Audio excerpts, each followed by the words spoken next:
আসসালামু আলাইকুম রহমতুল্লাহ। আলহামদুলিল্লাহ, আলহামদুলিল্লাহি ওয়া কাফা ওয়া সালামুন আলা ইবাদিহিল্লাযিনা ইসতাফা, আম্মা বা'দ। প্রিয় বন্ধুরা, আজকের এই ভিডিওতে বিশেষ আরেকটি বার্তা নিয়ে আপনাদের সামনে উপস্থিত হয়েছি।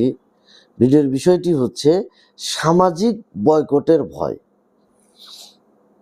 নবী করিম সাল্লাল্লাহু আলাইহি ওয়াসাল্লামকেও বয়কট করা হয়েছিল, অপমান করা হয়েছিল, তবুও তিনি সত্য ছাড়েননি। আজ আমরা একটা আ আ সামান্যতম আ আ হচ্ছে অ্যা অ্যা উপেক্ষা সহ্য করতে পারি না। একটা কটূক্তি আমাদের চুপ করিয়ে দেয়। নবুয়তের হুকুম শিখায় সত্যের দাম দিতে হয়। আর এই দামই ঈমানের প্রমাণ। মহান আল্লাহ তাআলা আমাদেরকে উপযুক্ত বিষয়ের উপর পুঙ্খানুপুঙ্খানুভাবে আমল করার তৌফিক দান করুন। হে আল্লাহ, আপনি আমাদেরকে কবুল করুন। আমিন।